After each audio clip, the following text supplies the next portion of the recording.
right or they were wrong. So welcome again. So much for coming again. Thank you. It's always good to talk to you. Thank you. About the issues of leadership.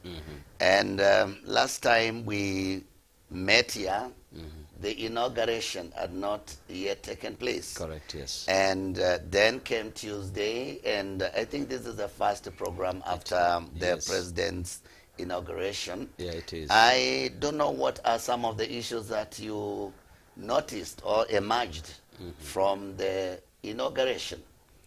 Thank you very much, Reverend, for this opportunity to speak to our viewers. Yeah.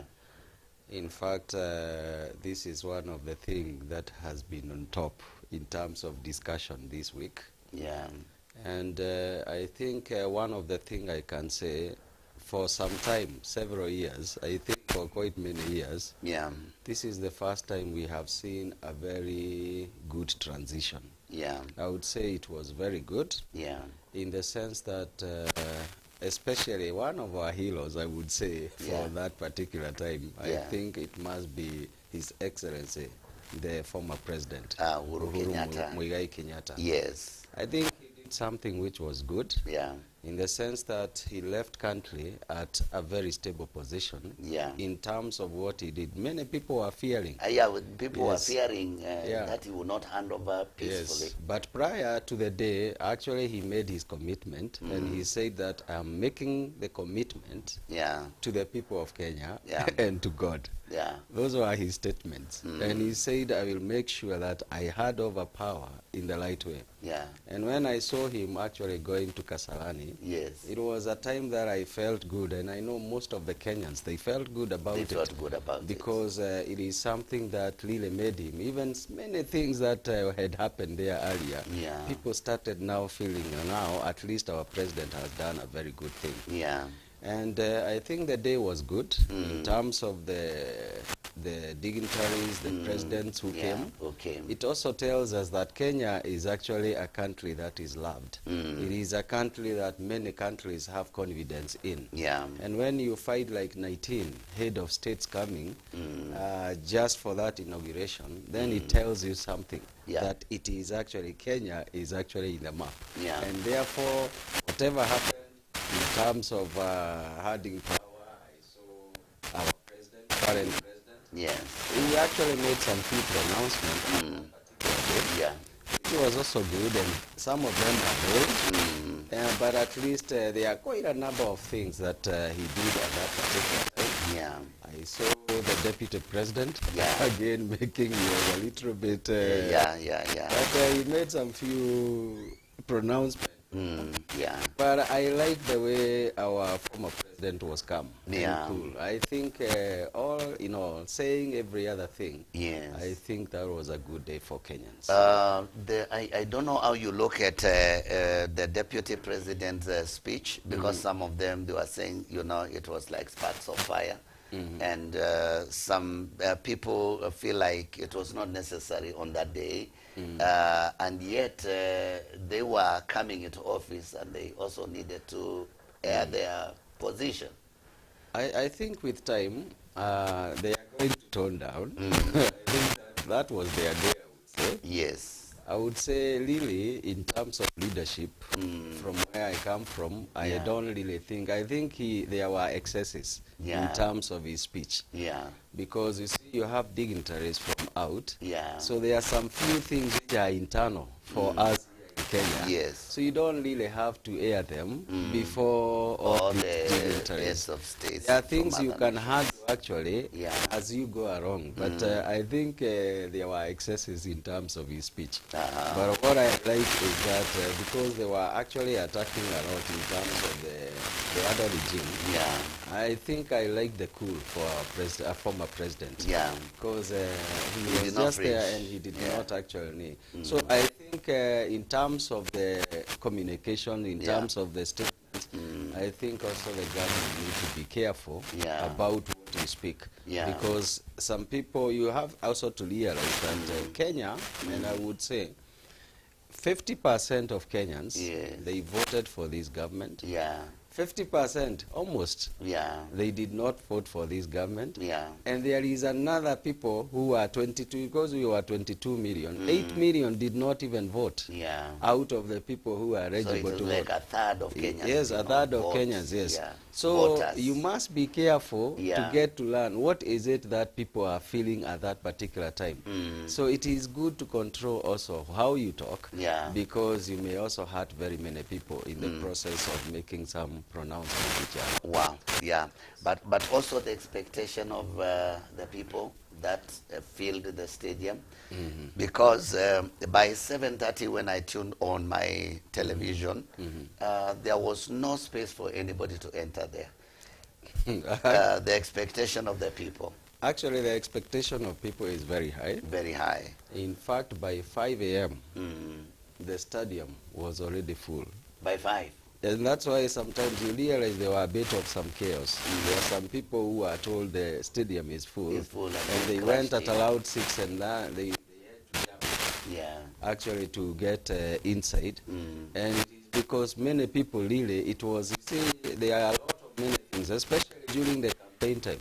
There are a lot of many things which were said. Yeah. And I know that the president repeated the same thing about freedom is coming. Yeah. So there are so many things that people are expecting. There are people who are expecting also substantial pronouncement, especially about food, maize, and about many other things. Yeah. So there were so many high expectations.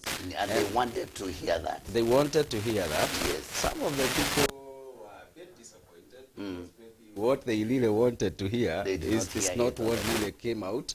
But I think in the course of time, people will understand exactly the speech of the president, what it really meant. When it comes to some of the other state heads of states that were given chance to at least to speak, what do you get out of it? And also the speech of the Ugandan president, Yoweri, and talking about Kivumbi 2022 on KTN. I think he came out so clearly. It was out there. I don't know whether, and the people wanted him to say something, and he said, no, that's not what I'm saying about. You are mistaking, you are misunderstanding me. I'm not going that way. Those are your internal affairs. Correct. I don't know what you can say about that. Let me tell you, I was very happy to listen to him. Yeah. It tells you that Kenya is a country of interest to so many people. Yeah. If you get to see a head of state of another country is taking time to follow the politics for Kenya, then it tells us that there is something good in Kenya.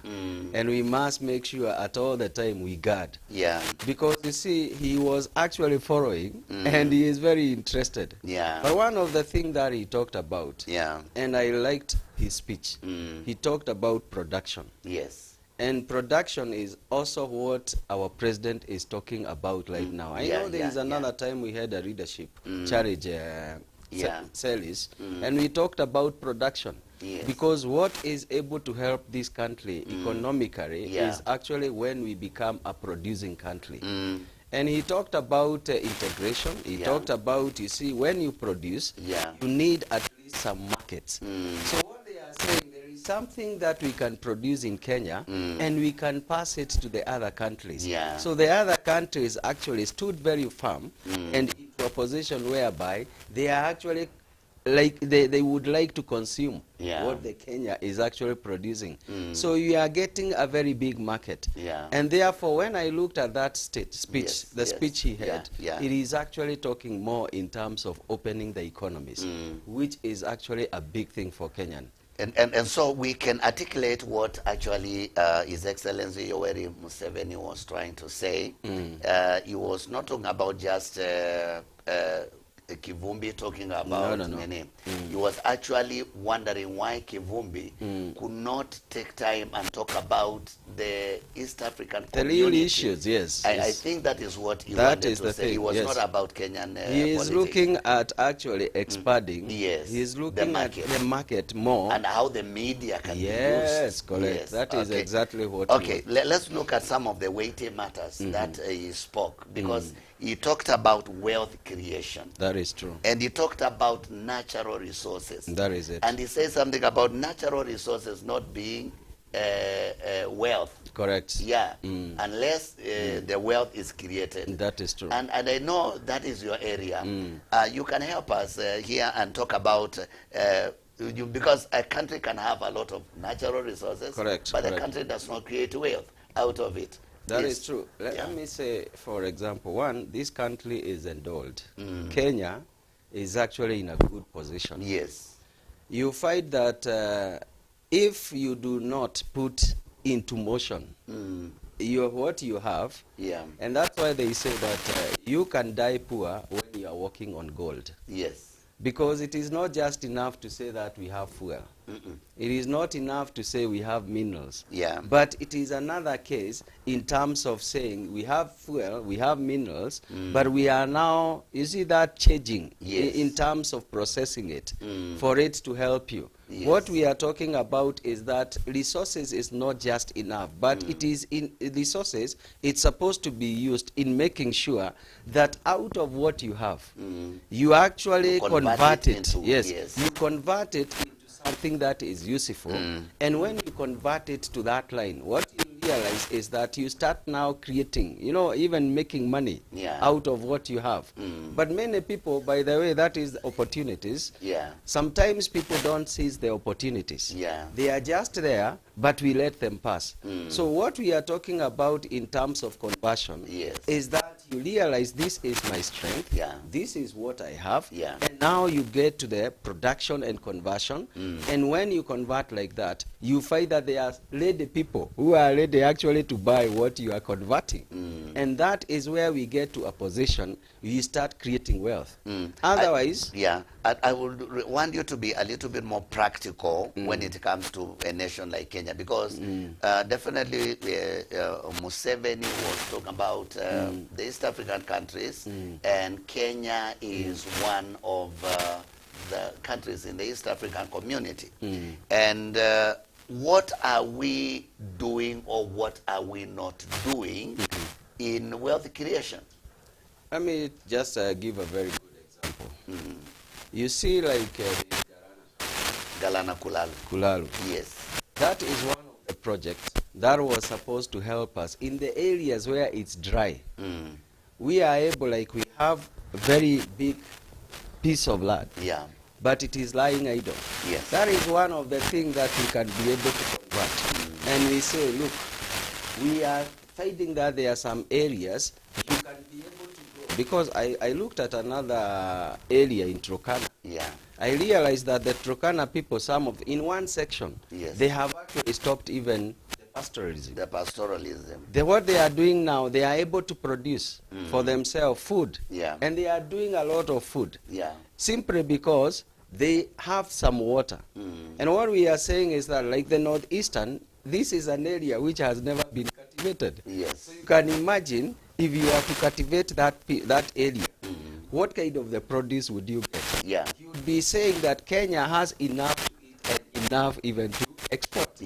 And this is exactly where we are saying, we look at what we have and we see what is it that we can do. Because, let me say, there was actually something even in the former regime. There is something that they were talking about, building dams. This is something that was good. But with politics, every other thing comes and changes. These dams, if they are put at strategic points, I can tell you some regions would be able to produce more than what even they consume. And therefore you find that they are able now even to supply to the other parts of the country, and you find also they are going beyond. And that is what the president of Uganda was talking about. So in terms of the production, we can do a lot. You find, for example, you go to coast. There is what they produce well. There are some regions in Kenya, you realize that every region there is what they can be able to produce. And therefore what we are saying is, let's see what we can produce. There are people who have minerals. Let them now get to a point of saying, this is what we are able to produce, and this is what we are able to put into the economy. So these are the things that we are looking at. And if we are able to do that, you realize that Kenya, being an agricultural country, it is going to be able to thrive in such a big way. Yes. So we can look at something like agriculture, Yeah, which is yeah. familiar with people. And if we go that way, it is possible that we are. Yeah, and I know, of course, the president talked about wealth creation, but also he talked about the market. Unless you have a place to sell your products. There are market forces and market settings that, you know, are not working well, even for the community. Yes, it's correct, yes. Because let's say, for example, I gave an example here just the other day that I've been a farmer producing onion. But you'll find that the onion produced in Kenya cannot match the onion that is produced in Tanzania. Yes. And when His Excellency Museveni talked about creating the market, I don't know what controls we can put in place. Of course, I know we have not yet met the needs of the local consumers. Yes. You know, the local market, before we can even look for international and markets. But in wealth creation, how will we, when finally we are able to begin out to send our products across borders, be able to protect the farmer? And when other goods are coming from outside the country, how are we able to protect the local economy? If it's agriculture, how are we going to do that? That's a very good question. Yeah. And I think that is one of the things that is ailing the country right now. And I can tell you, the answer to your question is just one thing. Yes. We must do away with brokers. The middlemen. The middlemen. Yeah. These are people actually who benefit from, like now, like the farmers. And you heard something about the Miyako. Yes. Let's talk about it because it is something which is No, grown. it's a cash crop Yeah, in some place. it is grown at the male religion. Yeah. And you know, one of the things that they said is that the whole of that process of growing, of selling, the market is there, but it is being controlled by some few people, some few middlemen. Yes. So the money is being made by the middlemen and not the people who are farming. Yeah. What you are finding is sometimes you find even like your tomatoes, Yes. they are good in terms of quality, in terms of the value. Yeah. But there are some few people who are coming to buy, and then they are actually getting, because they know where the market is, so they have actually shielded you. Yeah. So you are not really selling directly to where you are supposed to sell. At the right price. Yeah, and at the right place. Yeah. So then they are going and selling at the right price, but for you, you cannot even be able to meet the production cost. Yeah. So what we are saying is, one of the things, and I think it is also a bold step that the country has to do, that the presidency has to do, is actually to come and look at the process from production to the selling, to the distribution and all that. So they must look at it and ask, how many people are involved in this process? Where is the farmer, the producer? Where are they? And therefore, the government, there is something that they had talked about. Actually, it is in the manifesto of the current government. In their manifesto, they talked about a guaranteed minimum return. Yes. This is one of the things that the government needs to do. It needs to guarantee its people that when you produce, there is actually a minimum, and it is guaranteed that you are going to get this. If you produce your tomatoes or onions, there is actually a minimum that the government is saying this is actually, the farmer must get this. Because, you know, I take very great interest in what you are saying, because, you know, even as we were producing our onions, one thing I know in this country called Kenya, a kg, 1 kilogram of onion has never gone below 100 shillings. Correct. For the consumer. Yes. But the farmer, the producer, the person that is producing it, you find sometimes the middleman will just mess it up until you find the farmer is like giving onions away for 30 shillings a kg. Can't meet production. And you see, anyone producing onion in this country, and I know it's practical, if you sell your onion less than 40 shillings a kg, you have been roasted. That is true. Banned. That is true. Yes. In short. So I don't know what the government really needs to do, and I am happy at least you are throwing in something there, so that you can guarantee that there will be no exploitation, because the market has not changed. The consumption price is still the same at 100. But somebody is coming in between and destroying the prices, so that the farmer cannot get anything, and yet somebody in the middle who does not cultivate onions and who does not do anything is getting more money than the farmer actually. So yeah.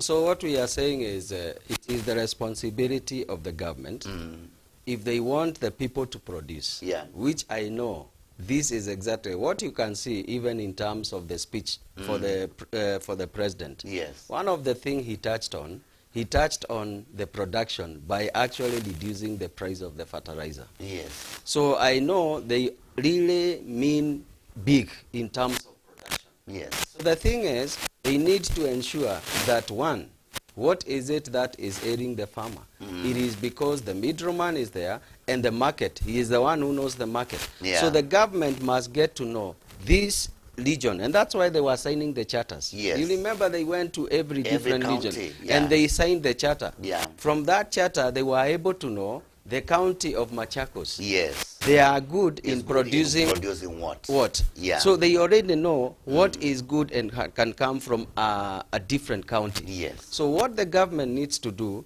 is that it needs to get that market. Yes. You know, in terms of getting to know when the farmers produce, this is where they are supposed to sell. Yeah. If they are supposed to sell here, they will actually dictate. They can say, I know it is actually supply and demand, but there is something that we are saying, the guaranteed, the minimum that you are supposed to get. And that product, minimum, you look at it and saying, if, for example, I am doing 1 acre to produce onion, what are the costs, the inputs, adding the inputs and everything, because they are able to see this, adding all the inputs, the labor and all this, they look at it and they say, if, for example, a farmer goes below 80 bob, that one is actually, that farmer will not be able to produce tomorrow. So it is actually the responsibility of the government, because it knows where the market is. And they have already done by going loud, and they know who needs what. Yes. They can actually be able, you see, there is actually like ICDC, no, is it not ICDC? They have the Kenya KTD something, which actually buys products. It buys products and they are kept. In terms of that, the government can actually do something in terms of saying, look, from this region, this is where, like the way they do milk. You see, there is actually the way they do milk. The milk, there is a price they say. In this region, we are only going to sell our milk 1 liter 40 bob, and we cannot go below that. And it is their business now from there, the government, to be able to see how do we now continue now producing, because we have enhanced the farmer. So those are the things. Wow, very powerful answers and inputs. We are taking a short break, and when we return, we're going to explore into some of the things that now have started happening in the, after the inauguration of the president into office. Please don't go far. We'll be right back. Any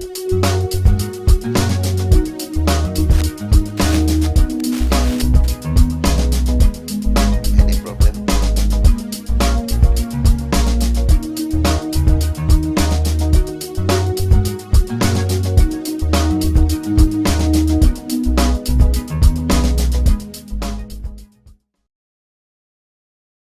Pastor, an apostle, an evangelist, or a teacher of the gospel?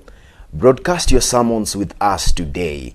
Contact EBN TV sales team on 0740 653 453 or 0713 492 865 or 0721 936 847. Book with us now and enjoy great discounts. Welcome to the EBN TV family. EBN TV brings you Divine Hour.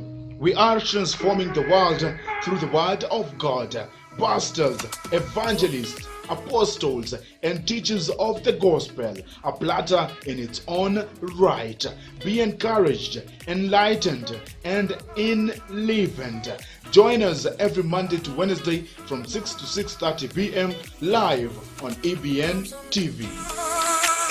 Are you a church, institution, or an individual looking to make your events, services, or commemorations memorable by capturing it on video or streaming on various platforms?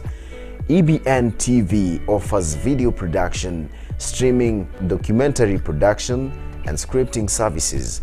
Get in touch with our sales team on 0740 653 453 or 0713 492 865 or 0721 936 847.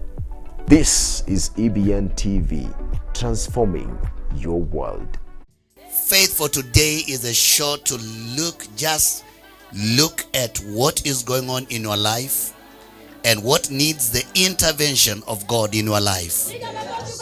Faith is the assurance of things hoped for, the proof of things we do not see. We are here for you. We are not here only for ourselves. We are live every Tuesday and Thursday from 9 a.m. We boost your faith. It is time to revive your faith. Faith is for now, faith is for today. God has given us the breath of life. Your Faith Today, live with Reverend Felix Kavoi.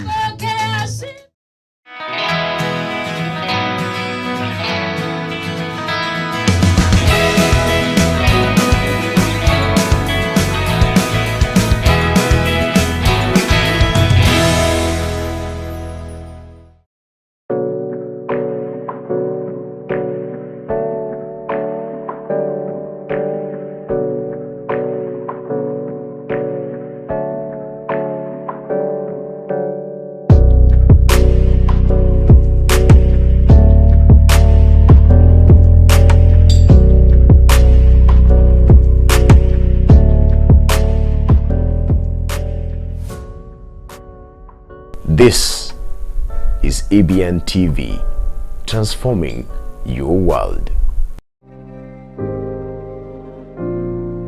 From Nairobi, Kenya, this is EBN TV.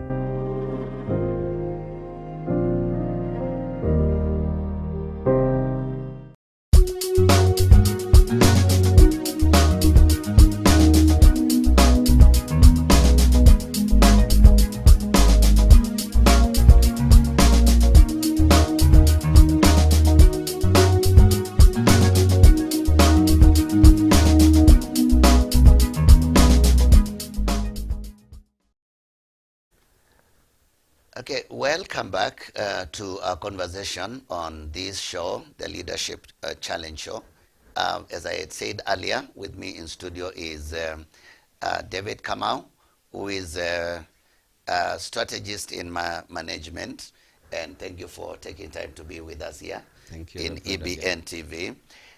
The president is already in the office. That is it. And there were things that he said he would do on the day of inauguration.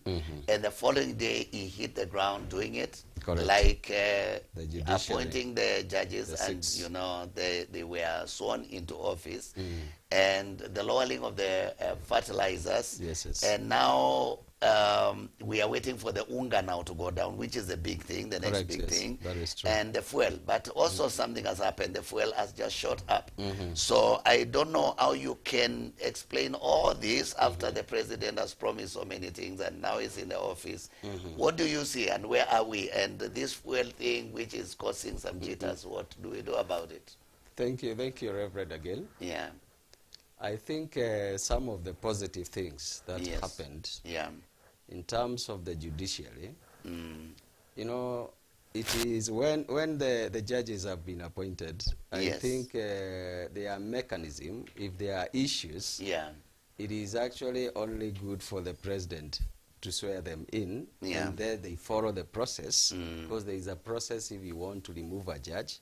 There are some few things that you are supposed to do. Yeah. So I think it was a positive thing for the president Yes. to be able to honor. I know both actually the Azimio president, not the president, the candidate, the candidate, and now the current president, they had said that they would swear in the judges immediately, which was the right thing. Yeah. So that we can deal with the judges. If there is issues to do with integrity, we can now follow the process, the due process, in terms of removing any judge from the office. Okay. So that was a very positive thing. And it has already happened. It has already happened. So Aponi, yes, Makofi. Yes, it is All Makofi. right. The other thing is actually in terms of the inputs, the fertilizers.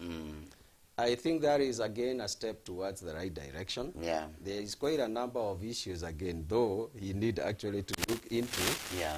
Because apart from the fertilizer, there are other things that goes with the farmer. One, there is the seed. Yeah. The price of the seed. There is also the pesticides. Yeah. There are quite a number of things. Other things, other inputs, yes. apart from the fertilizers. Yes, yes. In fact, even the insecticides are really costing a lot of money. Correct, yes. Yeah. So I believe that it is not a finality in terms of just bringing down the fertilizer. They are working on something else in a bigger scope. Yeah. But at least it is good we have started from somewhere. Yeah. The other issue now is what you have talked about. Yeah. The fuel cost has gone up, and I know it is making most of the Kenyans to be very worried. Even, David, before you go very far, you know, fuel or petrol is one of the things that really, when it goes up, it affects almost every sector, every other small thing in this country. That is true. Yeah. Actually, you find even in terms of the production, the manufacturing, they use a lot the diesel. In terms of the producing, there are two things they'll use. They'll use the diesel, there is also the electricity. And you know the electricity also has gone up by 21%. Yes. Even by 21%, it has now gone up. Therefore, even your next bill for electricity is going to be, except it to be a little bit higher. But I know the Kenyans, most of the Kenyans are really very worried about what is happening with the fuel. With the fuel, because it is a big thing, as you are saying. It affects so many other things. But I know there has been a lot of discussion about this topic and why it was necessary to remove the subsidy. Yeah. One of the things that the president talked about during his speech, he said some of the things that we are doing are not sustainable. That is the subsidies which we are actually getting, the subsidy for fuel and the subsidies even for maize. And that's why he has not actually pronounced in terms of the price for maize.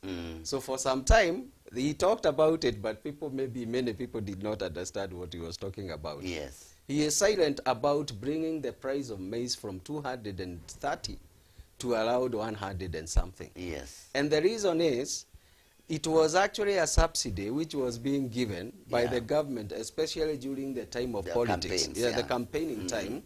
They were doing that, but it is money that was actually not planned for. The government was getting and trying to put it there. But you realize, even when the government talked about the subsidies, not many people actually benefited even from that unga of 105. It was something that could not be sustained. No, you would arrive at the supermarket and find that after it has arrived, it has been sold, all of it. So it had never been enough. So now let me tell you exactly why the fuel had to go where it is. Okay, please. One of the things, you remember there is a time there was a shortage in this country. Yeah, and there were queuings. They were queuing, and Kenyans started saying, you would rather give us the fuel and diesel, the petrol and diesel, at the price which you are going to give us, but we really need this product available. Yeah.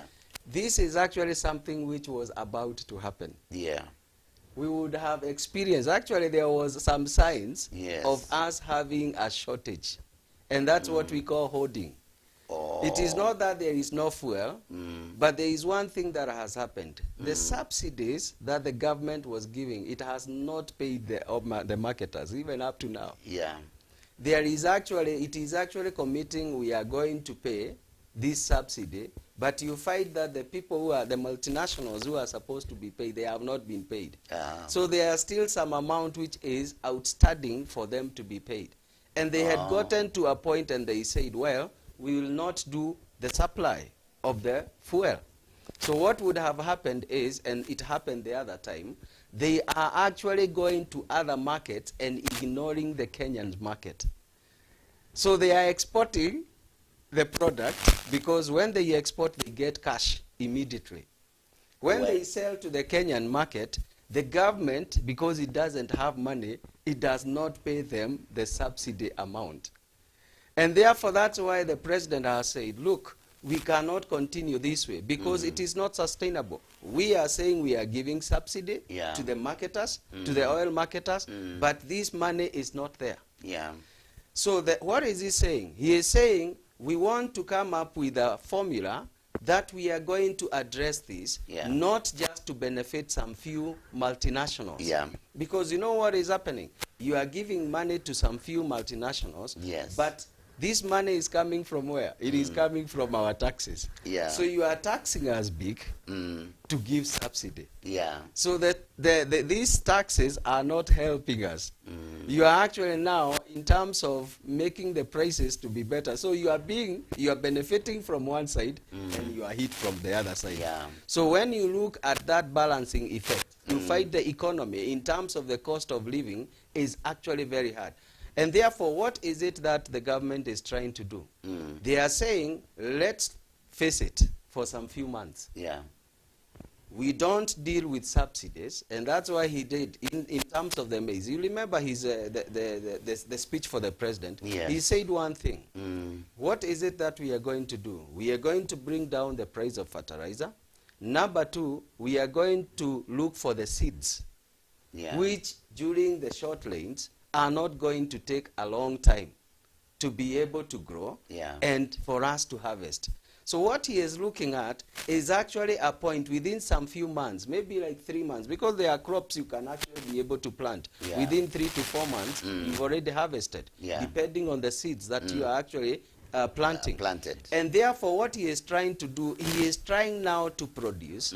When he produces, you can find that some of the issues that we are struggling with right now, in terms of UGA, automatically the prices will come down. Why? Because there will be enough maize in the market.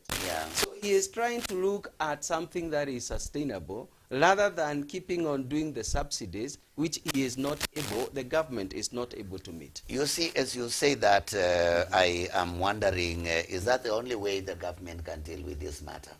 Because from a layman's point of view, you are collecting taxes for every fuel that is sold in the Kenyan petrol stations. So every fuel that is sold, it has tax in it, and that tax is going to the government. What about if the government decides to lower this tax? Because, and you will tell me because you are out there in that area. What sense is there if you tax me for the fuel? You have already taken the money into the government pocket. Then the government uses the same pocket, produces what it has taxed me, and then pays for subsidy.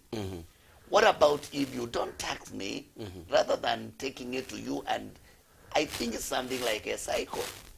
So when you talk about other short-term, forces that can impact the cost of living, I'm wondering, what about if the government just decides that we are going to zero rate on some of the things, and or maybe we are going to lower the taxes on fuel or something like that? Of course, we know the country must move forward, but for everything to go down and then increase production, which will increase sales, rather than selling one few commodities at exorbitant prices, why not produce more and sell them at average prices?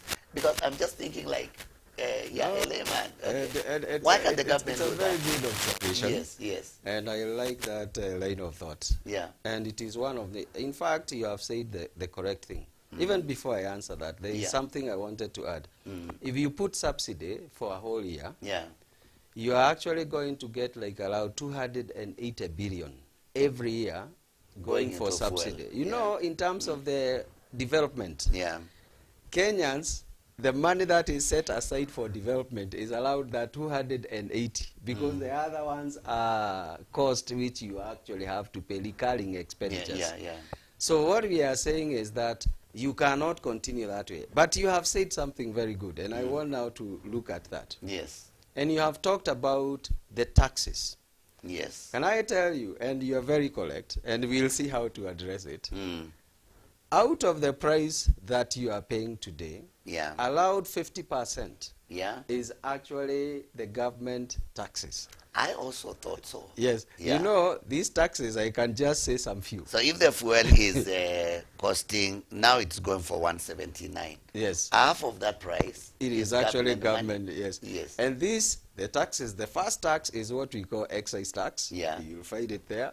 The other tax is road maintenance tax, levy. There is what we call the railway development levy. There is a petroleum, petroleum development levy. There is also the VAT. So this actually makes like around 50% of the cost. Now you have said something which is very good, and it is actually what is being done right now. You see, for you to look at that formula, it has actually been in discussion. And Honorable Wanga, she was actually chairing that committee. They have already put some proposals on how to reduce those taxes. So what you are saying is something which is ongoing. So it is only that it has to be taken to through the whole process for it to come down. So you will find, even actually our current president talked about that in terms of reducing some of these taxes. So the whole of this process will be looked into in a way of bringing the prices down, because there are some few things that you are saying.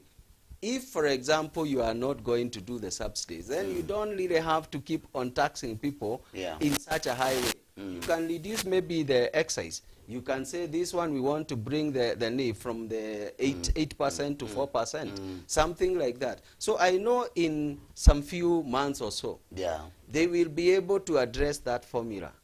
And this formula, they will see what is it that we can remove from this. And once they remove, because 50% is actually on that, they can say the VAT is 16%. And they say out of this, what we'll do is we are going to bring it to half.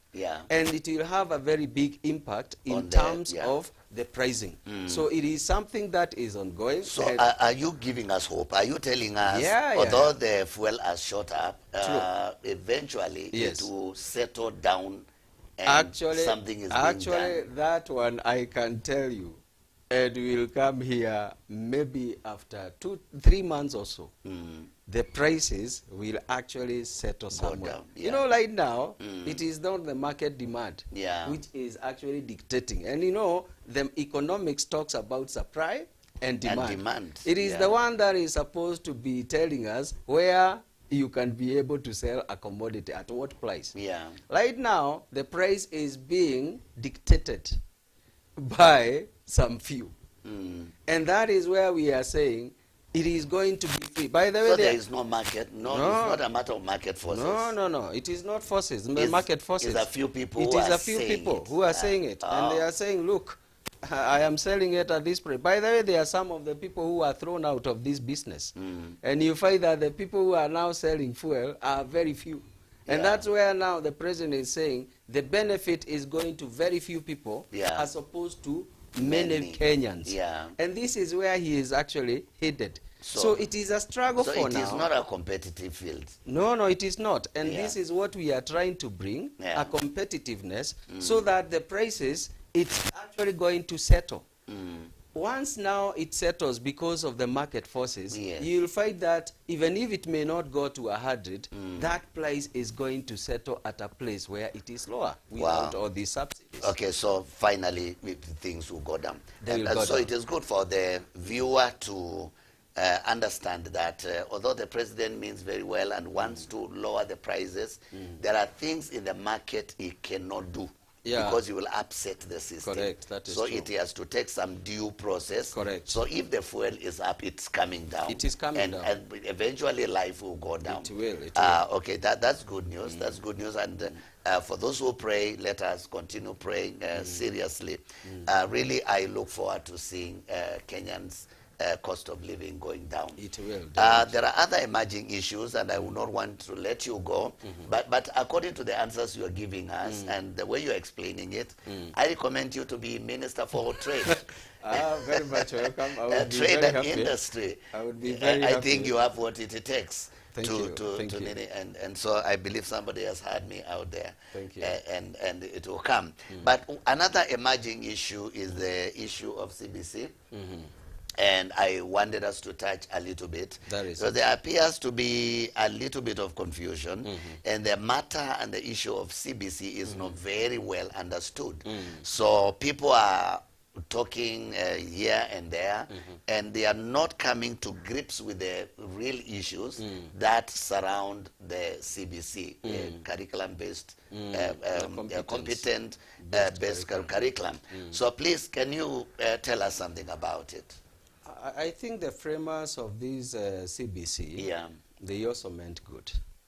But the problem comes in when there is no public participation. And I think that was again another pronouncement that you heard from the president. And he said that he is going to get some stakeholders.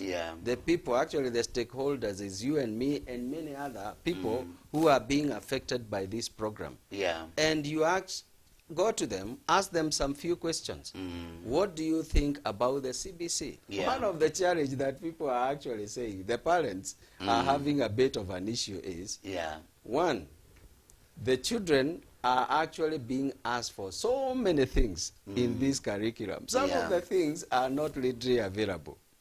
The other things, the other challenge that is here is the textbooks, and also sometimes the homework that the children are being given. It requires someone like you and me to be able to guide the children. Child to do the homework. The child to do the homework. And the public was not prepared for that. It was not. Some of us, let me say, some of the parents, they may not even have the knowledge about what is being taught. Because they have not gone through the same curriculum. Others, actually, they stopped going to school at a certain level. Because, you see, there are many things that happens in Kenya. You may find someone did not even complete the primary school because the circumstances could not allow. But you have actually gotten a child, and the child needs guidance from the parent. To do the homework. To do the homework. CBC. Yes. Others, you realize that they will require actually to go to the YouTube, the TV, and get some books and get some people who are going to tutor them. You will require Wi-Fi. You will require the gadget, the TV. You will require so many things, electricity. Some of the areas where we have CBC, they don't know even about electricity. They don't know even, they don't have even a TV.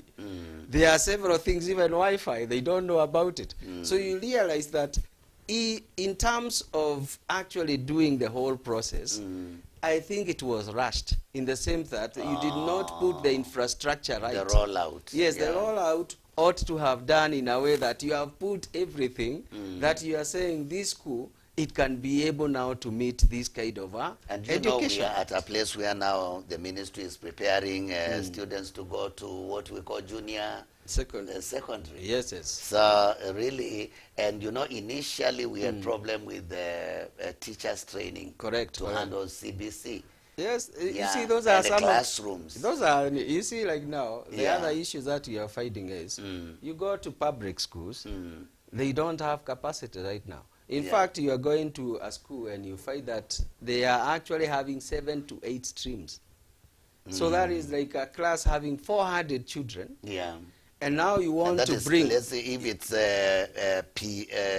P4. Yes. It has 400 children. Yes, look at that. Schools. Yeah, in the public schools. So what are they trying to do? They are also going to the private and saying that you can actually now have Some the of these CBC. kids, You know, that's where we are saying the infrastructure. They did that rolling out the whole program was actually made in a hurry. And therefore they needed to have a lot of consultations and participation so that you actually get to understand, is it the right time to do this? I know the competence-based curriculum in other countries, it is a good program because not every child will actually be, you know, there are some children who are good. Technically, they are good. But when it comes to, you know, mathematics and English and that, they may not really do well. But give them something to do with their hands. They will be able to do it very well. So we are not saying that it is a bad program. It's not a bad but program. in terms of rolling it out, I think that's where there is a challenge. And therefore, first of all, we need to see, what is it, does it entail? Would the parents, again, the cost is quite high. Actually, I have had The quite cost a of number, education. for the CBC, I have had some parents complain. They are saying, look, I am supposed to buy 1, 2, 3 things. And they are not paying at school now. No. It's at home. Yes. So you see, it says that the parents, I saw some of the parents saying it is too expensive for me. So you find, in terms of where we are as Kenyans, some of the parents will actually get off. They will not even be able to take the children to school because they are struggling even in feeding the family.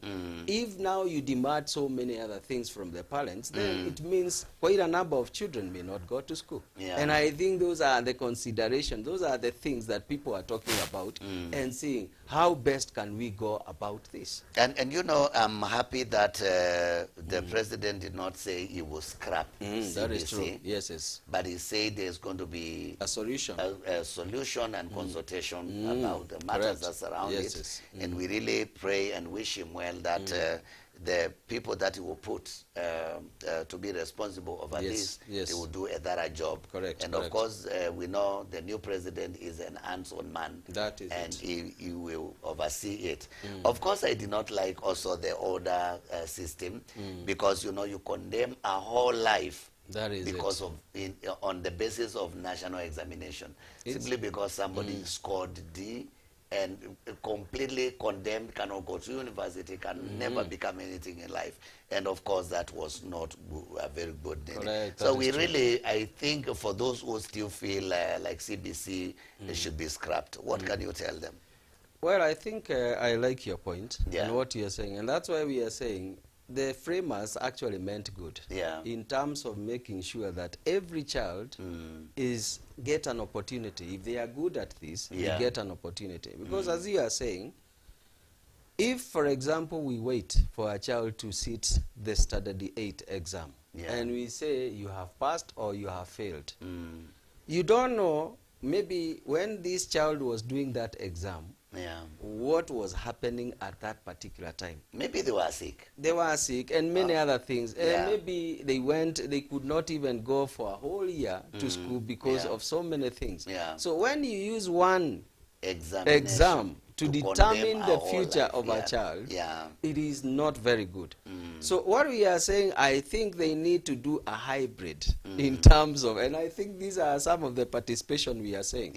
We get some few good things from that old system, and we get some good things from the current CBC, and we see how do we make it affordable to the parents. Because I think there are some people, by the way, there are some people, leveraged, who would actually achieve a lot by doing what they know how to do best. Their competence, their capacity can actually make them to make that world we were talking about. If it is music, singing, if it's on the area of production. And you nurture those things from the beginning because CBC is actually helping you to nurture some of these things. And that's why we are saying some of the people, they are good in terms of agriculture. Others, they are good in catering and all those kind of things. And you start now to identify the skills of the students when they are very young. And you know, even in South Africa, I know there are some people who have not done very well in many other things. And now today they are in corporate. Because there is a field that they took. And that field that they took, they are excellent excellent in it. Okay. And that is actually what the framers of CBC were really looking at. It is only the issue of how do you make it to work. Okay. Yes. Wow, the CBC issue, I think we will let it rest until we know what inputs are Yes. being done. Correct. What is the conversation that is being struck around the whole Correct, matter of CBC? CBC. We are finishing in the next maybe 3 minutes, and I really wanted to hear you look at the current utterances from the political, and yesterday I heard the former Prime Minister saying that they have a right to call, I don't know what word they used there, to call the Supreme Court ruling foolish or something like that. I don't know where these utterances are coming from and why they fail, because what is Azimio complaining about? Please try to help us. Well, I think, Reverend, what happens? Yes. Politicians are politicians. Yeah. And that's why we talk about politics and leadership. Yes. Politics, it is actually talking the way you want to talk. You can actually say something just, you know, let me tell you why, like Azimio are talking right now. Yeah. They are talking because there are followers who really want to hear what they are saying. There are some followers actually. In fact, I listened to another clip and they were saying, Baba, come out and speak to us. We are your people. So there are some people who want him, Baba, to say, and you know, sometimes he gets a lot of forces from even the, you know, his people. And they would actually tell, if you look at like, with all due respect, like Mother Karua. She is saying she is going to East African Court. So you see, there are several things that they are trying to appease. I think it is just more to of just appeasing the populace really, that they are doing something. Yeah, really, they already know there is nothing they are doing. Because, can I tell you, the judges cannot be removed by just picketing and going and saying things. I think I also had tones of like we can find 1 million strong whatever march to do whatever. Even if you is do it that, really, it is not necessary. Is it really the right time to do this? It is not necessary. It is not the right time. And actually, what that would do is to take country back. Because you know what will happen? You cannot manage, even if it was to happen, you cannot manage 1 million people. These 1 million people are going to go and start breaking shops. They are going to start fighting against one another. They are going to be engaged with the policemen. That's where now you start finding chaos starting to erupt. And this is actually a dangerous position, because if you do that, let me tell you, you would actually be a target for ICC. Because if people fought for you, they are actually, what you have, you can do it in the right way that you want to do. And they have the opposition right now. But Pastor David, even as you continue to explain to us, please tell me, because I keep on hearing some of Azimio leaders, even, you know, I think they were in Mombasa, and talking. It's like there's a truth they have which was not said in the Supreme Court. It was not said. What is that they still keep holding to, that they still were denied? It's like they were duped, or something fishy happened against them. Really, really, where is that truth? Let me tell you, Reverend. The burden of proof was not on respondent. It was on petitioner. Depending on what you present to the judges, that determines where you are headed. You see, initially, before the case started, Azimio, they went with a truck full of documents. And actually, it was a big thing. But whatever they produced was not good enough to make the judges. In those boxes. In those boxes. And we remember. They did not persuade the court. And you see, there are some things which were quite basic. And if you look at it, just to mention one. There is one thing that they had really actually looked at it and they said, this is the real thing. which is what was presented by the, is it Advocate Soweto? Yeah. That the lady The actually lady, went, yeah, yes. yes. She went, and actually she said about even Jose Caramago, Yeah, that there was something yeah. that was in the IBC Yeah. server, which actually had the name of Jose. Mm. And it was actually proven, because one of the things that she did, when she went there is one thing that she did not do. Mm. You remember there were copies for the Form 34A Yes. that were given to all the 4 presidential, and one copy was being pinned at the polling station. Yes. So people had the original copy.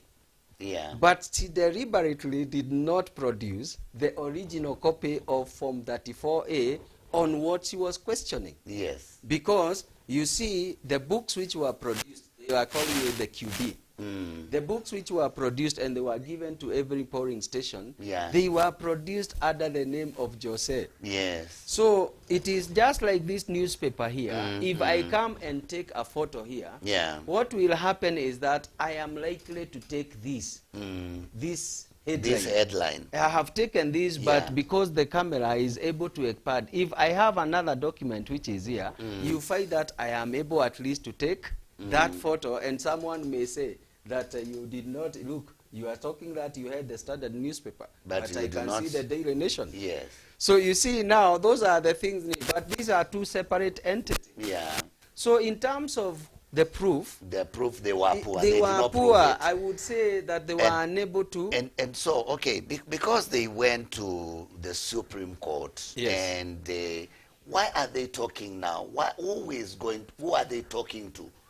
Because the people that can listen to them and they can prove if they have any truth, they add 2 days. Yeah. And actually they were added a 3rd day.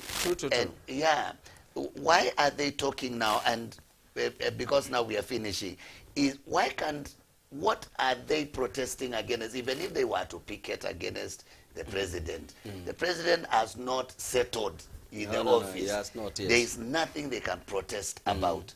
So why can they, is it really the right time for them? Can they keep quiet for some time and see how the president is? And I think the new president in the office needs time to settle and have his hands on the matters that we are talking about. I think for me it is not necessary, and Kenyans, they need at least to move forward. Yes. We cannot continue sticking at the same point. We went to Supreme Court, Yeah. which is actually our highest court. Yeah. And they said, we are going to respect and we are going to accept. Them they said that. Yeah, they said. Yes. And therefore, it is actually, you cannot be saying this today and you say a different thing tomorrow. Yeah. Because let me tell you, Kenyans are struggling with very many other things. Today, they want to pay school fees Yeah. for their children. They want to feed their children. Yeah. They want to buy, these basic needs. That is what they are really looking for. Yeah. And I can tell you, Kenyans, they have actually grown in one way or another. Yes. Right now, Kenyans have settled and they want to move forward. Yeah. These leaders, if they are truthful, and I would say, with again a lot of respect, if they are truthful, they have numbers in parliament. Yeah. They have numbers in Senate. They can lobby opposition. If they feel that this is not the right thing, they can go to the houses. Yeah. And they can bring the change that they want. But rather than making Let noise them out not there. involve the Kenyan people because they don't care about whether you fed yesterday night or whether you have taken your child to school. Yeah. Kenyans are left to look and to make sure that they meet their needs. And these people who are talking, they are drawing salaries. Yeah. Right now, how many? Most of them actually are drawing salaries. Even up All to those people they are talking. drawing salaries. Yes. But what is happening to the Kenyans? They are still- Kenyans yeah. are unable to take the children to school. So I would say, let's stop this kind of a thing. If we want to bring a change, let's bring it from the House, the Parliament. Let's bring it from the Senate level. Yeah. But let's not involve Kenyans in Wonderful. something that is not going to help them. Wonderful. We have to end it there, but we really needed more time to engage and talk, and I think there's always another day. Yes. And every Tuesday, every Friday, we are here discussing these matters on leadership. And thank you, David Kamau, for being here. Thank you. And we're going to engage more. And I think what is coming out is very clear. Yes. That I think the president needs time. Yes. And also those who want to play the opposition. You cannot play opposition against the wind or the air. Yes. You must wait until there are tangible issues that Correct. you can protest Yes. or talk about. Correct. Opposition is not just a matter of making noise out there to please a few people that Yes, are yes. grouping for Correct. you. Yeah. But I think if the opposition is going to do the right thing, they should give the president time, maybe let's say like the first year, Yes, to yes. work and set his government into motion. And then now they can begin to protest and say, oh, this is not working right, this is not working right. But at the same time, of course, we need the opposition to do the Yes. checks and balances Correct. against the government. That But is true. all in all, we have our country. We need to pray for it, and we need to protect it, and we need to support the president that is in office. He needs time from every one of us. He needs prayer from every one of us. I say bye-bye. We'll be meeting again here to talk more, and keep it EBN the rest of the day. Bye-bye.